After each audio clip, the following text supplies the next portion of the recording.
राधे राधे, जय श्री कृष्णा। कहानी संग्रह में हमारे सभी दर्शकों का हार्दिक स्वागत है। दर्शकों का महा पूजा पाठ और हर की आराधना का महीना कार्तिक मास का हमारे शास्त्रों में कितना महत्व है, यह आप इस वीडियो के माध्यम से जानेंगे। आज हम आपको कार्तिक महीने की पुण्यदायी कथा, जो भगवान कृष्ण और उनकी प्रिय रानी सत्यभामा के संवाद की कथा है, वह जानेंगे।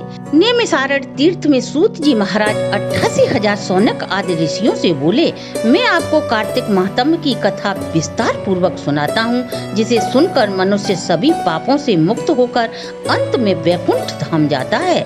सूत जी बोले, श्री कृष्ण से आज्ञा लेकर महर्षि नारद के चले जाने पर सत्यभामा प्रसन्न होकर श्री हरि विष्णु से बोली, हे नाथ, मैं कृतार्थ हुई, मेरा तो जीवन ही धन्य हो गया। मेरा जीवन ही नहीं, मेरे जन्मदाता भी धन्य हो गए, जिन्होंने मुझ जैसी त्रिलोक सुंदरी को जन्म दिया, जो आपकी 16,000 रानियों में आपकी प्रिय महारानी बनी। मैंने यह कल्प वृक्ष आदि आपके साथ नारद जी को विधि पूर्वक दान में दे दिया, जिसकी बात को मृत लोक में रहने वाले कोई भी जीव जंतु नहीं जानते। आज वही कल्प वृक्ष मेरे आंगन में सदा के लिए विराजमान है। हे स्वामी, मैं इस समय आपकी प्रिय पत्नी हूँ, इसलिए मैं आपसे कुछ पूछने की विनती करती हूँ। यदि आप मुझ पर प्रेम करते हैं तो विस्तार पूर्वक कहिए, जिसे सुनकर मैं अपने कल्याण के लिए कोई कार्य कर सकूं और मैं कल्प पर्यंत आपसे विमुख न हो सकूं। तब सूत जी बोले, सत्यभामा के ऐसे आश्चर्यपूर्ण वचनों को सुनकर भगवान श्री कृष्ण हंसते हुए, विलास भाव को रखते हुए सत्यभामा की बाह पकड़कर तथा दास दासियों को वहीं रोककर कल्प वृक्ष के नीचे जाकर खड़े हो गए और प्रेम पूर्वक सत्यभामा से बोले, हे प्रिय, सभी रानियों में तुम मुझे प्राणों से भी अधिक प्रिय हो। तुम्हारे लिए मैंने स्वर्ग अधिपति देवराज इंद्र से भी युद्ध किया था। मैंने तुम्हारी इच्छा पूर्ति के लिए गरुड़ पर सवार होकर इंद्र लोक को में जाकर तुम्हारी चाहत को पूर्ण करने के लिए इंद्र देव से कल्प वृक्ष मांगा, परंतु इंद्र देव ने कल्प वृक्ष देने से इनकार कर दिया। इंद्र देव के इनकार करने पर गरुड़ जी से इंद्र का युद्ध होता है। क्रोधित गरुड़ का गोलोक में गायों से युद्ध होता है। वहाँ गोलोक में गायों और गरुड़ के युद्ध में गरुड़ की चोंच से और गौओं के पूंछ और कान कटकर पृथ्वी लोक पर गिर पड़ी। उनके कान से तमाकू, पूंछ से गोभी तथा जो रक्त था उससे मेहंदी उत्पन्न हुई, जिसके सेवन करने से मनुष्य को मोक्ष की प्राप्ति नहीं होती। और गौओं के सींग से गरुड़ के 3 पंख टूटकर पृथ्वी पर गिरे। उन्हीं पंखों से नीलकंठ, मोर, चकवा, चकवी की उत्पत्ति हुई, जिसके दर्शन करने मात्र से गरुड़ जी के दर्शन का पुण्य फल प्राप्त होता है।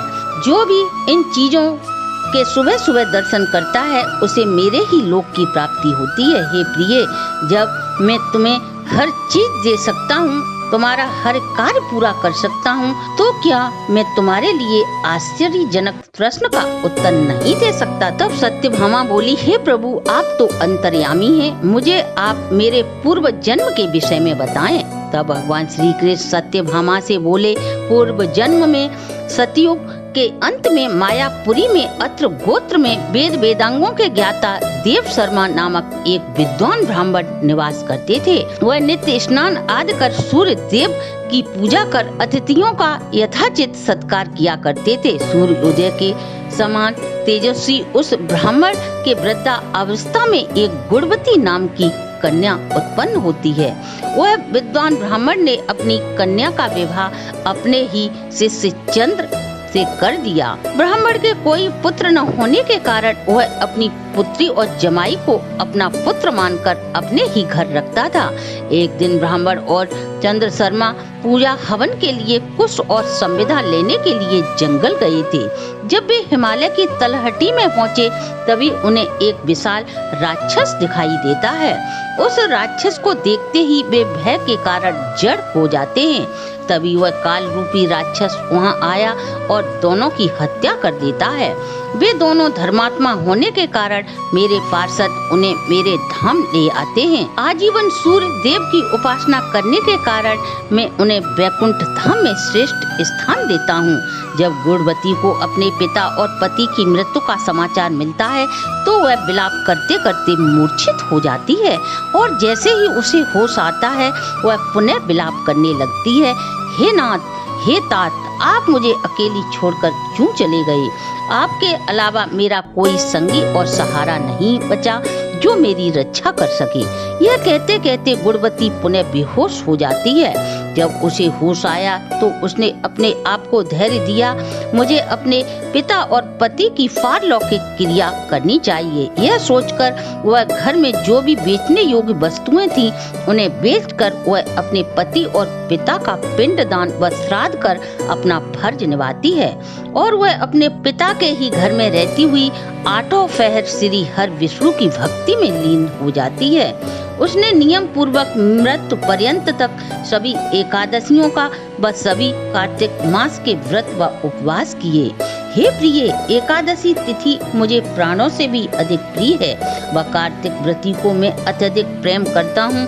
जो भी इन दोनों व्रतों का पूर्ण श्रद्धा के साथ सेवन करता है उन भक्तों को मुक्ति, भुक्ति व श्रेष्ठ संतान के साथ सद्गति की प्राप्ति होती है। कार्तिक माह में तुला के सूर्य होने पर स्नान, व्रत व उपवास करने वाले के मैं सभी मनोरथों को पूर्ण कर देता हूँ। पापी भी एकादशी व्रत व कार्तिक स्नान कर मोक्ष का अधिकारी हो जाता है। कार्तिक मास में जो भी भक्त शिवालय देवालय को नित्य साफ करते हैं, स्वास्तिक बनाकर श्री हरि का पूजन करने वाले पापी भी जन्म जन्मांतरों के पापों से छुटकारा पाकर मुक्ति को पा लेते हैं।